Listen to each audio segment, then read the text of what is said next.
कहती है कि उसने अपने दीन को बेच दिया है चंद टुकड़ों में। तो मेरे भाइयों, सोच वो नहीं है जो हम सोच रहे हैं, सोच वो है जो जनाब मोहम्मद रसूलुल्लाह ने बताई है। हमें उस सोच के ऊपर चलना है, वरना दीन अकबरी नाफिज करने वाला अकबर भी सही हो जाएगा, जिसने जोधा भाई से शादी करके कहा था कि हम दीन इलाही नाफिज करेंगे। उसने एक नया दीन की बुनियाद डाली थी। उसने भी तो यही कहा था कि हम हिंदू मुसलमान सबको लेके चलेंगे। इस्लाम हिंदू भाइयों से नफरत करने की इजाजत नहीं देता। यकीनन इस्लाम हिंदू भाइयों से प्यार करने की इजाजत देता है, ईसाइयों से मोहब्बत करने की इजाजत देता है, सिख और जैनियों से मोहब्बत करने की इजाजत देता है। हाँ, हमारा इस्लाम तो ये कहता है, या अय्युहन्नास इन्ना खलकनाकुम मिन ज़करिन व उन्सा। हिंदू मुस्लिम सिख ईसाई इन सब का बाप एक है आदम, और इन सब की मां एक है हव्वा। तुम सब एक बाप के और एक मां के बेटे हो। हाँ, हमारा इस्लाम ये कहता है कि तुम सब भाई भाई हो, लेकिन हमारा इस्लाम मस्जिद छोड़कर किसी के मंदिर में जाकर हार और फूल चढ़ाने की इजाजत नहीं देता है। मेरे भाइयों, भाई भाई का मतलब यह है कि वो बीमार हो जाए तो उसकी देख रेख करो, उसको पैसों की जरूरत पड़ जाए तो उसको दो, उसके घर में चूल्हा नहीं जल रहा है तो आप उसकी मदद करो। अगर वो मौत और जिंदगी की कश्मकश में है और उसको उसके ग्रुप का ब्लड नहीं मिल रहा है, तुम पड़ोस में रहते हो, तुम्हारा ब्लड उसके ब्लड के ग्रुप से मिल रहा है, लेकिन तुम रोजे से हो, उसकी जान जा रही है। डॉक्टर कह रहा है कि ये मुसलमान, उसका पड़ोसी अगर एक बोतल खून दे देता है तो इसकी जान बच जाएगी। तो यहां इस्लाम ये कहता है कि उस हिंदू की जान बचाने के लिए अगर तुम्हारा एक बोतल खून जा रहा है तो दे दो।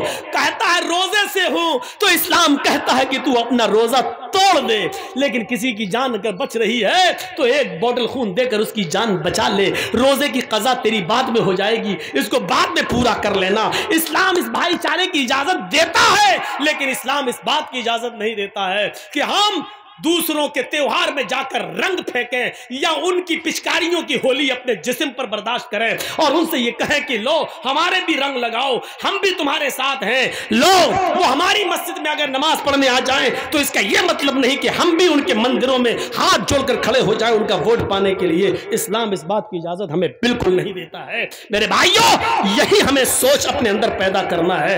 इसी सोच को अगर हमने अपनी सोच बना लिया कि अपनी सोच कुरान और हदीस के मुताबिक ढाल ली, तो मेरे भाइयों अब देखिए सोच है ना, आज पूरी तकरीर सोच पर ही हो रही ना। हमारे यहां क्या होता है, हम जितनी नमाजें पढ़ रहे हैं दिन पे दिन गरीब होते जा रहे हैं। मौलाना साहब यार आप तो कहते थे अल्लाह वाले बन जाओ बरकत होगी, हम तो जितनी नमाज पढ़ रहे हैं, रोजा रख रहे हैं, अल्लाह ताला हमें उतना ही आजमा रहा है। हमें तो देखिए पहले कितना पैसा था, पैसा ही नहीं है, मेरा बच्चा बीमार रहता। ये हमारी सोच हो गई। हम जितनी इबादत कर रहे हैं हमें उतनी गरीबी आ रही है, ये हमारी सोच है। अल्लाह के रसूल के जमाने में एक सहाबी ईमान लाए, पहले वो काफिर थे, इस्लाम लाए, ईमान लाए, उन्होंने नमाज पढ़ना शुरू की। जब नमाज पढ़ना शुरू की तो उनको खूब बरकतें हुई, खूब मालो दौलत उनको मिलना शुरू हो गया।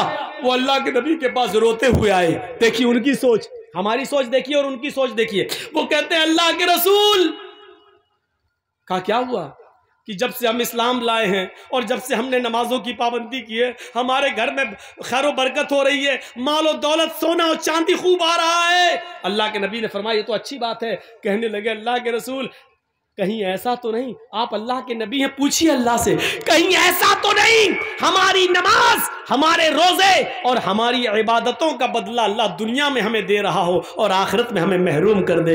अगर वो दुनिया में हमें दे रहा तो नहीं चाहिए, हमें अपनी नमाज और रोजे का इनाम आखिरत में चाहिए। अल्लाह अगर हमारी नमाज और रोजे का इनाम दुनिया में दे रहा है और आखिरत में हमें कुछ ना दे तो हमें दुनिया में कुछ नहीं चाहिए, हमें आखिरत में चाहिए। ये उनकी सोच थी। और हमारी सोच क्या है, जब से नमाज पढ़ रहे हैं तब से और कंगाल हो रहे हैं। होता है ऐसा, कभी कभी हम लोग सोचने पे मजबूर हो जाते हैं। अब जैसे हम हैं, एक बहुत बूढ़ी औरत थी, किसी ने कहा मौलवी साहब मेरी माँ बहुत बीमार है, चलिए थोड़ा सा कुछ दुआ हुआ कर दीजिए। मैंने कहा चलिए चल देते हैं, माँ बीमार है चलें। यकीन मानिए हम जब तक दुआ कर रहे हैं उसके लिए दम कर रहे हैं, पूरी दुआ पढ़ भी नहीं पाए, वो बुढ़िया ही चली गई दुनिया से, खत्म। अब इसमें हम क्या कर लें, मेरे हाथ में तो था नहीं। अब हम सोच रहे थे कि लड़का कहीं हमें गाली वाली ना दे, कमीना कैसा मौलवी है तू, हम तो दुआ करने के लिए लाए, तूने तो दुनिया ही से उठवा दिया। लेकिन उल्टा हुआ, हम सोच रहे थे ये और वो उल्टा हुआ। उसने कहा क्या मौलाना है माशाअल्लाह। हमने क्यों, तुम्हें अपने माँ से मोहब्बत नहीं दी? अरे कौन कहता है माँ से मोहब्बत नहीं दी? अरे मेरी माँ बहुत तड़प रही थी, बहुत तड़प रही थी, हमने कई बकरे सदका कर दिए, खिला दिए, लेकिन मेरी माँ की तकलीफ़ नहीं जा रही थी। आपने तो इतनी ऐसी दुआ पढ़ी कि बड़ी आसानी से रूह निकल गई मेरी माँ की। हमने कहा अल्लाह तेरा खैर है, कम से कम बुरा नहीं माना। मैं अपना वाक़या बता रहा हूँ, मैंने अब तक 4 निकाह पढ़ाए हैं, चारों को तलाक हो गई। मेरा पढ़ाया हुआ एक भी निकाह नहीं टिका, अब मैं पढ़ाता भी नहीं हूँ। हालांकि ये मतलब नहीं कि अब पढ़ाऊंगा तो टिकेगा नहीं, लेकिन मैं पढ़ाता नहीं हूँ। क्यों? जिसको कहता हूँ कि मैंने 4 पढ़ाए, चारों को तलाक हो गई, वो कहता मौलाना साहब खाना खा लीजिए लेकिन निकाह मत पढ़ाइए, निकाह नहीं पढ़ाइए। अब मैं सोच रहा हूं कि वो चारों लोग नाराज ना हो कि देखो मौलवी जर्जिस ने मेरा निकाह पढ़ाया और हमारे निकाह टूट गए, और चारों खुश हैं। ये उल्टा हो रहा है, ये चारों खुश हैं। जो लड़कियां अपने शौहरों के साथ परेशान थी वो बड़ी खुश है कि मेरा निकाह, मेरे दूल्हा का निकाह मौलाना जर्जिस ने पढ़ाया, हमें छुटकारा मिल गया। वो अपनी सहेलियां, जिनकी सहेलियां परेशान है, वो कहती काश तेरे दूल्हा का निकाह मौलाना जर्जिस ने पढ़ाया होता तो तू भी छुटकारा पा गई होती। तो उल्टा हो रहा है। हम सोच रहे हैं कि कभी गलत ना कहें, लेकिन उत्ते को लड़के भी खुश, लड़कियां भी खुश, बहुत अच्छा छुटकारा मिल गया। तो कभी कभी ऐसा होता है, ज़रूरी नहीं कि हम जो सोचें वही सही हो। देखिए 2 आदमी, एक आदमी लंगड़ाता हुआ आ रहा है, ये मुखिया जी बैठे हैं आपके, बड़े इज्जतदार आदमी हैं आपके समाज के, मान लो ये डॉक्टर हैं और हम भी डॉक्टर हैं। अब वहाँ से एक आदमी लौट के आ रहा, लंगड़ाता हुआ चला आ रहा है। अब मैं डॉक्टर हूँ, मुखिया जी भी डॉक्टर हैं। मुखिया जी ने कहा जर्जी साहब जी, ये इस आदमी के पैर में मोच आ गई इसलिए लंगड़ाते हुए चल रहा है। मैं डॉक्टर हूं, मुझे तजर्बा है। मैंने कहा नहीं मुखिया जी, आपका तजर्बा गलत है। उसके पैर में मोच नहीं आई है, उसकी रीढ़ की हड्डी में दर्द हो रहा है इसलिए लंगड़ाता हुआ चल रहा है। मुखिया जी की सोच अलग, मेरी सोच अलग, ये भी डॉक्टर मैं भी डॉक्टर। हमने कहा अच्छा ठीक है मुखिया जी सुनो, अगर उसकी रीढ़ की हड्डी में दर्द नहीं हुआ, पैर में मोच ही निकली तो 1000 रुपया मैं दूंगा, और अगर उसके रीढ़ की हड्डी में दर्द हुआ जो मैंने कहा तो 1000 रुपया आप दीजिएगा। शर्त लग गई। ठीक है। वो आया चलता हुआ, बिल्कुल करीब आ गया। हम दोनों ने पूछा भाई पैर में मोच आई या रीढ़ की हड्डी में दर्द? वो कहता कुछ नहीं, कुछ नहीं, न मोच न रीढ़ की हड्डी में दर्द। अबे फिर तू लंगड़ा के क्यों चल रहा था? उसने कहा मेरे पैर की चप्पल टूट गई थी इसलिए मैं घिसट घिसट के चल रहा था। अब देखिए दोनों की सोच अलग हो गई। मुखिया जी डॉक्टर है, कह रहे हैं उसके पैर में मोच, जर्जी साहब डॉक्टर है, वो क्या कह रहे हैं? नहीं, उसकी रीढ़ की हड्डी में दर्द। दोनों की सोच गलत, इनका तजर्बा भी फेल, मेरा तजर्बा भी फेल। उस लंगड़े ने क्या खुद आगे क्या कह दिया, न मोच न रीढ़ की हड्डी में दर्द। अबे फिर क्यों लंगड़ा के चल रहा था? अरे मेरी तो चप्पल टूट गई थी इसलिए घसीट घसीट के चल रहा था। निकला क्या? खोदा पहाड़ निकली चुहिया न, दोनों के पैसे बच गए। तो कभी कभी सोच ऐसी भी होती है, सोच। इसीलिए कुरान ने कहा है बिना तहकीक किए हुए कभी अपनी जबान से कोई लफ्ज मत बोलो। इज़ा जाकुम फासिकुम बिनबइन, जब तुम्हारे दरमियान कोई समाज का बुरा आदमी कोई बुरी खबर लेकर आए, किसी के बारे में कहे फला ऐसा कर रहा था, तो एकदम उसकी बात मत मान लो, बल्कि तहकीक कर लो। आपको मालूम है इमाम औज़ाई रहमतुल्लाह अलैह बहुत बड़े बुजुर्ग गुजरे हैं। जरा देखिए उनके घर में उनकी बीवी से मिलने के लिए उनके गांव की एक औरत आती है और सुबह सुबह दरवाजा खटखटाती है। इमाम औज़ाई रहमतुल्लाह अलैह फजर की नमाज के बाद कुरान की तिलावत कर रहे थे चटाई पर बैठकर। उन्होंने दरवाजे पर देखा कोई आया है, दरवाजा खोला तो सामने गांव की औरत खड़ी है। पूछा कैसे आई हो बहन? उसने जवाब दिया आपकी बीवी से मिलना है। इमाम औज़ाई रहमतुल्लाह अलैह ने अपनी बीवी से कहा कि तुमसे कोई औरत मिलने आई है, तुम उससे मिलो, मैं अंदर चला जाता हूं। अब इमाम औज़ाई अंदर चले गए और जिस चटाई पर कुरान पढ़ रहे थे उस चटाई पर उनकी बीवी ने उस गांव की औरत को बिठा दिया, आओ बैठो। वो औरत जैसे ही, जो गांव की मिलने आई थी, जैसी बैठी चटाई पर, उसके पीछे से जो शलवार, ये जो थम्स होते हैं हिप का हिस्सा, ये पूरा भीग गया। जैसी बैठी वो पूरी शलवार, पूरा कपड़ा उसके जिस्म से चिपक गया, भीग गई वो। उसने नजर दौड़ाई तो इमाम औज़ाई का 3 साल का बच्चा कपड़े उतारे हुए नंगा वहीं पर खेल रहा था।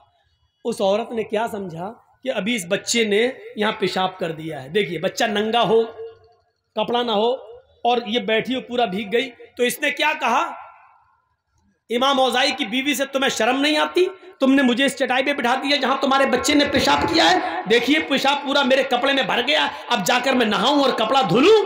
बच्चा 3 साल का है, अब तो इसका पेशाब भी पाक नहीं रहा कि छींटा मार के पाक हो जाए, अब तो धुलना पड़ेगा। सर्दियों के दिनों में चटाई पे बिठा दिया।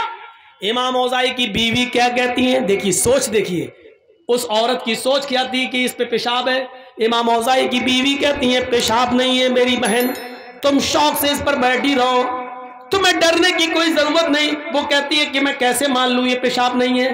कोई लोटा नहीं रखा, पानी का कोई जग नहीं है, कोई गिलास नहीं है कि यहाँ पानी गिरा हुआ हो। ये बच्चा आपके कपड़े उतारे हुए है, मुझे तो यही अंदेशा कि इस बच्चे का पेशाब होगा। इमाम औज़ाई की बीवी कहती है कि ये मैं आपको जमानत देती हूं कि ये पेशाब नहीं है, बच्चे ने पेशाब नहीं किया है, लेकिन बच्चे का कपड़ा उतारा, उसने नाली में पेशाब किया, यहां नहीं किया है, तुम बेफिक्र रहो। उसने कहा इमाम औज़ाई की बीवी से ये पेशाब नहीं है और पानी भी नहीं है, तो फिर है क्या? पहले मुझे बताओ, मुझे सेटिस्फाई करो। इमाम औज़ाई की बीवी कहती है जब तुम मान नहीं रही है तो अब मुझे तुझे बताना पड़ रहा है कि ये क्या है। सुन, जब तू नहीं मान रही है तो सुन।